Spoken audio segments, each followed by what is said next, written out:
Hello children, welcome to SS Knowledge Basket. I hope you all are fine. Today we are going to start chapter number 1, that is our universe. In this chapter we will learn about different objects found in universe. So let's start with introduction. It was the first day of the summer vacation for the twins Millie and Joy. Like every year, they were visiting grandma and grandpa at their farmhouse in the countryside. At night, the twins were amazed to see so many stars in the sky. तो यहाँ हम देखते हैं कि एक twins भाई बहन है, मिली और जॉय. ये उनके समर वेकेशन का फर्स्ट डे होता है और हर साल की तरह वो अपने ग्रैंड पेरेंट्स से मिलने के लिए उनके फार्म हाउस जाते हैं जो कि कंट्री साइड्स में है. तो व्हाट इज कंट्री साइड बच्चों? What is the meaning of country side? Yes, land outside towns and cities, जो जगह शहर से दूर हो, जैसे कि रूरल एरिया, विलेज. तो रात में दोनों बच्चे बहुत सरप्राइज्ड होते हैं बहुत सारे स्टार्स को स्काई में देखकर. Milly thought that the stars looked like small lights going on and off in the sky. Small? No, the stars are not like that at all, Grandma told them. Far from being tiny, most of the stars are much, much larger than our Earth. They are actually huge glowing balls of burning hot gases. But since they are so far away from us, they look like tiny points of light.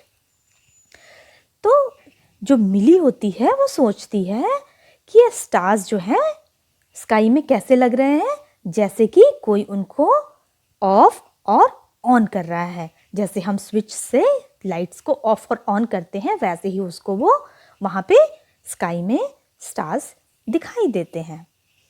तो उनकी दादी कहती है, छोटे? नहीं नहीं, stars हमें जितने छोटे दिखाई देते हैं असल में वो उतने होते नहीं हैं, क्योंकि वो फार हैं इसलिए हमें वो छोटे दिखते हैं. लेकिन ज़्यादातर मोस्ट ऑफ द स्टार्स जो हैं वो हमारे अर्थ से बहुत बहुत ज़्यादा बड़े हैं. मैनी मैनी टाइम्स, बहुत ज़्यादा उनसे हमारे अर्थ से भी बड़े हैं.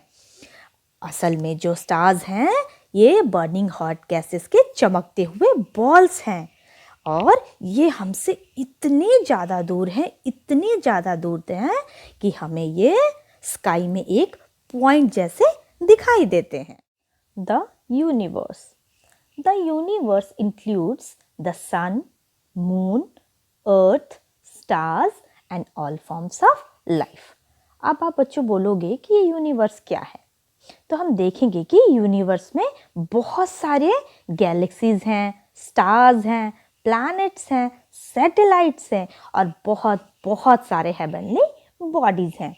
तो जो हमारा यूनिवर्स है वो किन किन चीज़ों को इंक्लूड करता है? सन, मून, अर्थ, स्टार्स और ऑल फॉर्म्स ऑफ लाइफ. जो लाइफ के जितने भी फॉर्म्स हैं वो सारे यूनिवर्स के अंदर ही आते हैं.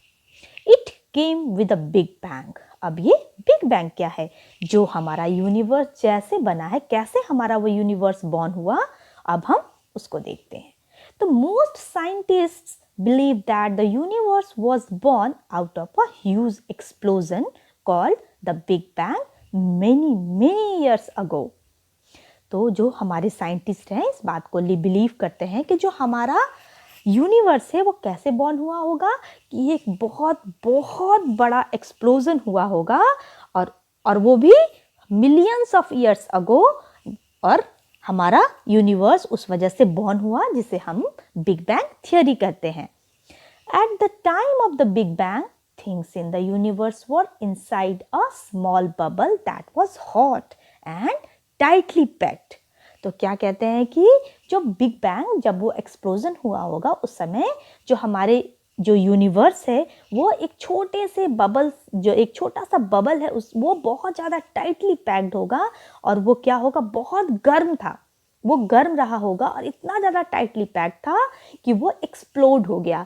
जैसे कि आप इमेजिन करिए कि एक बलून को आप ब्लो करते हैं, हवा भरते हैं और वो एक टाइम के बाद वो ब्लास्ट कर जाता है। क्यों? क्योंकि उसकी उतनी ही कैपेसिटी थी एयर होल्ड करने का, लेकिन वो बहुत ज़्यादा टाइटली पैक्ड हो गया हवा से, इस वजह से वो फूट जाता है। सेम वैसे ही वो जो बबल था वो इतना ज़्यादा टाइटली पैक्ड था कि वो भी ब्लास्ट कर गया। A huge explosion occurred, and after it exploded, all the things began to cool down and grow bigger. The universe was born. The stars and other heavenly bodies, such as our planet Earth, were formed. तो जो explosion हुआ था वो explosion हुआ, explode हुआ और जितनी भी चीज़ें थी वो धीरे धीरे कूल डाउन हुई और धीरे धीरे बहुत टाइम के बाद वो धीरे धीरे बड़ी होती गई, ग्रो करते गई और वो ठंडी हुई और इस तरह से हमारे यूनिवर्स बॉर्न हुआ, हमारे यूनिवर्स का जन्म हुआ। The stars and other heavenly bodies such as our planet earth were formed. और इसी कारण से उस यूनिवर्स में जो भी चीज़ें कूल डाउन हुई थी धीरे धीरे वो स्टार्स बनती गई, कुछ स्टार्स बने, कुछ उसमें से हेवनली बॉडीज बने, जैसे कि हमारा एक अर्थ जो है वो इसी वजह से बॉर्न हुआ, फॉर्म्ड हुआ। The twinkling stars, a special bright star that shines in the night sky is the pole star or north star. It is a very useful star for travelers as it helps them find the north direction. तो हम क्या देखते हैं कि एक special bright star है जो हमारे नाइट स्काई में चमकता है, वो पोल स्टार है या हम उसको नॉर्थ स्टार भी बोलते हैं। अब हम उसको नॉर्थ स्टार क्यों बोलते हैं? क्यों कि वो हमेशा नॉर्थ डायरेक्शन में ही होता है, वो नॉर्थ डायरेक्शन को शो करता है। It is very useful star for travellers. तो कहते हैं कि वो ट्रैवलर्स जो पहले के जो लोग थे उनके पास जब वो वॉयज पे जाते थे, जर्नी पे जाते थे, तो वो उस पोल स्टार को देख के ही, क्योंकि वो सी में वॉयज करते थे तो उनको पता नहीं चलता था कि कौन से डायरेक्शन में हम जा रहे हैं, हमको किस डायरेक्शन में जाना है या वापस आना है, तो वो पोल स्टार को देख के समझते थे कि ये पोल स्टार यहाँ है, मीन्स कि ये नॉर्थ डायरेक्शन है, और वो उनके लिए बहुत ज़्यादा हेल्पफुल होता था। Galaxies are large group of stars. The sun and our earth are tiny parts of a galaxy known as the Milky Way. अब बच्चों देखेंगे गैलेक्सी क्या है। गैलेक्सी किसको कहते हैं हम? A large group of star, जिसमें बहुत बहुत सारे स्टार्स हों। The sun and our earth are, और जो हमारा सन है और हमारा जो अर्थ है, ये अर्थ या हमारे जितने भी प्लैनेट्स हैं वो सारे मिला के हमारे किस गैलेक्सी में आते हैं? मिल्की वे। मतलब कि हमारा जो सोलर सिस्टम है, हमारा सन, हमारा अर्थ और उसके साथ जितने भी हमारे प्लैनेट्स हैं हमारे सोलर सिस्टम के, वो किस मिल्की वे में, वो किस में आते हैं, किस गैलेक्सी में आते हैं? मिल्की वे में। उस गैलेक्सी का नाम है मिल्की वे। और वैसे ही यूनिवर्स में मिलियंस ऑफ मिल्की वेज हैं, जिसमें से हमारा एक मिल्की वे है जिसको हम आकाशगंगा भी कहते हैं। Some groups of stars form patterns in the sky. These patterns seems to look like the shapes of different objects and animals. They are called constellations. The Orion and the Big Dipper are constellations. अब हम night sky में, आप बच्चों कभी भी आप sky में देखिएगा तो आपको बहुत सारे स्टार्स के ऐसे पैटर्न्स दिखते हैं। That all are imaginary. हम इमेजिन करते हैं कि ये पैटर्न्स ऐसा है तो हम ट्रायंगल बना सकते हैं, हम इसमें कोई सा भी शेप एक इमेजिनरी ड्रॉ कर सकते हैं। तो ऐसे ही बहुत सारे शेप्स जो हैं हमारे स्काई में रात के समय हमारे स्टार्स के वजह से हमें दिखाई देते हैं, और ये बहुत सारे ऑब्जेक्ट्स या डिफरेंट एनिमल के तरह से दिखाई देते हैं। तो हम उनको क्या बोलते हैं? हम उनको कॉन्स्टलेशन बोलते हैं, जिसमें ओरियन और बिग डिपर जो है वो बहुत फेमस कॉन्स्टलेशन है। बच्चों आप देख पा रहे हो जैसे फर्स्ट वाला जो पिक्चर है, दिस वन, इसमें हम क्या देख रहे हैं कि एक ऐसा शेप बना हुआ है, एक ऐसा ऑब्जेक्ट हमको स्टार से एक बना हुआ हंटर मैन टाइप का, ये हमारा ओरियन कॉन्स्टलेशन है। और इस पिक्चर में, इन सेकंड पिक्चर में, ये जो कॉन्स्टलेशन है ये है बिग डिपर, ये एक स्पून के शेप के टाइप में है और इसके इस पॉइंट से इस पॉइंट के तरफ हमेशा ये जो हमारा एक स्टार होगा वो हमारा कौन सा स्टार है, पोल स्टार। इस पोल स्टार से हम नीचे साइड जब आएंगे तो हमारा यहाँ बिग डिपर फॉर्म होता है और ये यहाँ से एक स्मॉल डिपर भी फॉर्म करता है in the shape of spoon. The solar system, the sun is also a star. It is a giant ball of very hot gases. It looks much bigger than the other stars in the sky because it is closer to the earth than any other star. जो सन है वो भी एक star है। ये hot gases से बना हुआ एक बहुत बड़ा, बहुत विशाल बॉल है। ये हमें दूसरे स्टार के कंपैरिजन में काफ़ी बड़ा दिखाई देता है। क्यों? क्योंकि स्काई में जितने भी स्टार्स हैं उनमें सन हमारे अर्थ के सबसे नज़दीक है। The earth and the 7 other planets move around the sun. The sun, the planets, their moons and many other objects such as comets and asteroids are together called the solar system or the sun's family. अर्थ और जो दूसरे 7 planets हैं वो सन के चारों तरफ घूमते हैं। सन, प्लैनेट्स और इन प्लैनेट्स के जो भी मून हैं और साथ साथ जो दूसरे ऑब्जेक्ट्स सच एज कॉमेट्स जो कि रॉक, आइस और गैस से बने होते हैं, एस्टेरॉइड्स जो कि काफ़ी छोटे रॉकी थिंग्स हैं, ये सभी मिलकर सोलर सिस्टम बनाते हैं जिसे हम सभी सोलर फैमिली या सन्स फैमिली के नाम से भी जानते हैं। Meeting the solar family, the 8 planets namely Mercury, Venus, Earth, Mars, Jupiter, Saturn, Uranus and Neptune are important members of the solar system. After the Sun, they are the largest body in the solar system.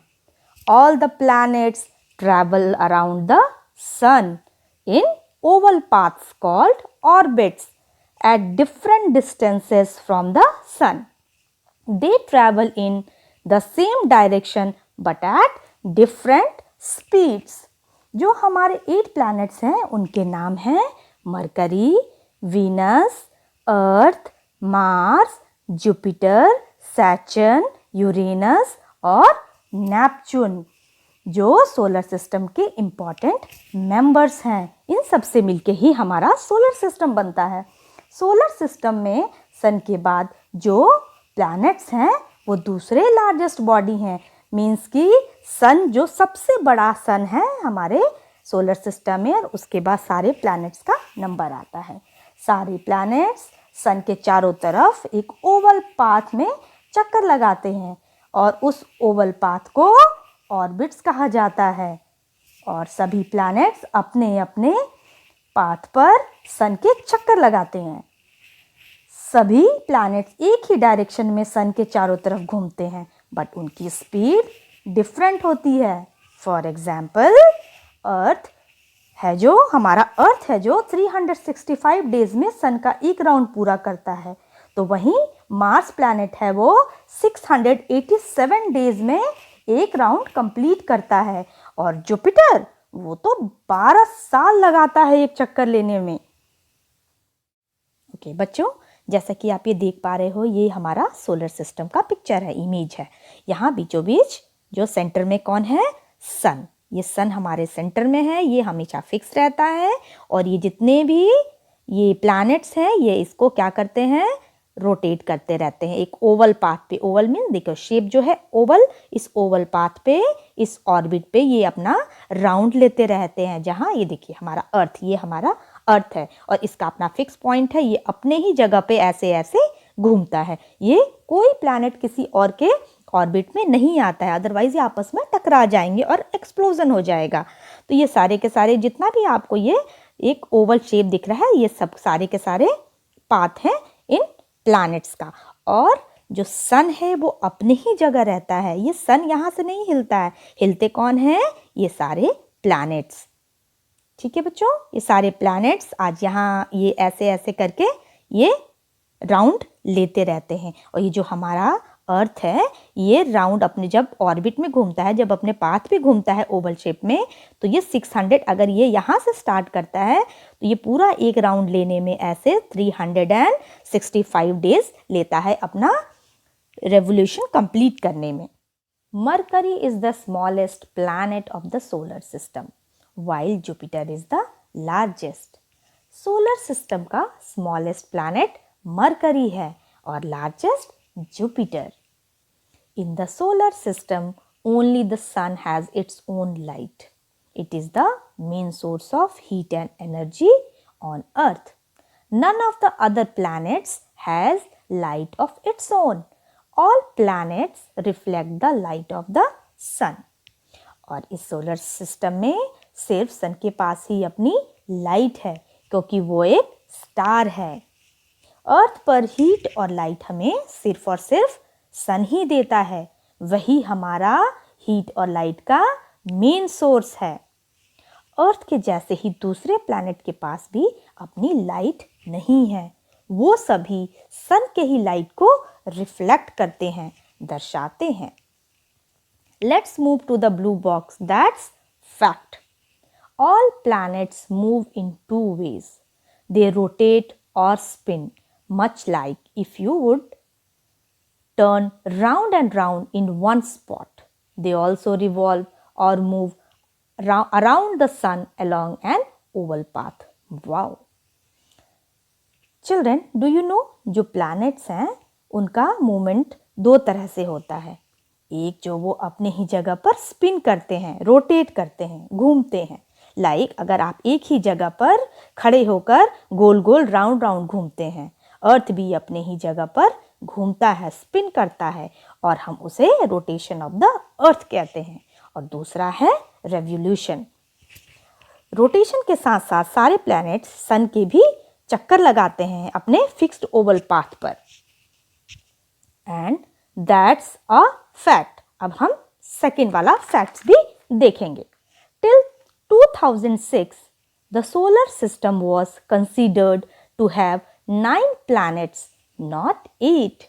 The 9th planet was Pluto. Scientists then announced that planet Pluto was too small to be called a planet. It is now called a dwarf planet. अब हम सभी इस facts को समझते हैं। Year 2006 तक solar system में 8 planets नहीं 9 प्लैनेट्स हुआ करते थे। The name of that planet 9th planet was Pluto. But scientist को लगा कि प्लूटो एक प्लैनेट के हिसाब से बहुत छोटा है, बहुत बहुत छोटा। इस कारण से प्लूटो को सोलर सिस्टम से हटा दिया गया और अब इसे ड्वार्फ प्लैनेट के नाम से जाना जाता है। Apart from the planets, there are certain small objects that also move around the sun. Asteroids are small, rocky things that orbit the sun. Planets को अगर हम छोड़ दें तो देखेंगे कि ऐसे बहुत सारे ऑब्जेक्ट्स हैं जो कि सन के चारों तरफ मूव करते रहते हैं, जैसे कि एस्टेरॉइड, जो कि जैसे मैंने आपको पहले भी बताया कि वो बहुत छोटे रॉकी थिंग्स हैं जो कि सन के चारों तरफ घूमते हैं। Have you ever observed a shiny object moving across the sky? Well, that may be a comet. Comets are made up of rock, ice, and gas. They also move around the sun. क्या आपने कभी shining object को sky में cross करते देखा है? अगर देखा है तो शायद वो एक कॉमेट भी हो सकता है जो कि रॉक यानी कि पत्थर से, आइस से और गैस से मिलकर बनता है और वो भी प्लैनेट्स और एस्टेरॉइड की तरह ही सन के चारों ओर चक्कर लगाता है, जैसा कि आप इस पिक्चर में देख पा रहे हैं। इसको हिंदी में धूमकेतु कहते हैं। तो चलिए अब देखते हैं कि आपने अब तक क्या सीखा। Have fun answering these questions, children. First one, name 2 planets of the solar system. हमारे सोलर सिस्टम में 8 प्लैनेट्स हैं, इसमें से किसी 2 का नाम आपको बताना है. Yes, Mars, earth, Saturn, Jupiter, any 2 आपको यहाँ फिल करना है. Second question, what is the other name for the pole star? It is very easy, ये तो बहुत इजी है. पोल स्टार का दूसरा नाम नॉर्थ स्टार भी है. So answer is north star. Third question, which member of the solar system has its own light? ये तो बहुत इजी है. यस, और इसका आंसर है सन. What is, fourth question is, what is the name given to the oval paths on which planets go round the sun? Oval path जिस पे सारे planets घूमते हैं. Yes, and the answer is orbit. Last question, number 5. What are the groups of stars that seem to form patterns in the sky called? Yes, and the answer is constellations. Moon, our bright neighbor. A satellite is a small object that revolves around a planet. All the planets in the solar system except Mercury and Venus have their own natural satellites. The moon is the only natural satellite of the earth. Like the sun, we can clearly see the moon in the sky. बच्चों, satellite एक छोटा सा object होता है जो कि planets के चारों ओर घूमता है. बच्चों, सन के चारों ओर जो घूमता है वो क्या है? प्लैनेट्स. और प्लैनेट्स के चारों ओर जो घूमता है वो सैटेलाइट्स है. क्लियर? मरकरी और वीनस प्लैनेट को छोड़ के हमारे सोलर सिस्टम के बाकी सभी प्लैनेट्स के पास अपने खुद के नेचुरल सैटेलाइट्स हैं. मून जो है वो अर्थ का अकेला नेचुरल सैटेलाइट है. सन की तरह ही मून को भी हम सभी बहुत क्लियरली स्काई में देख सकते हैं.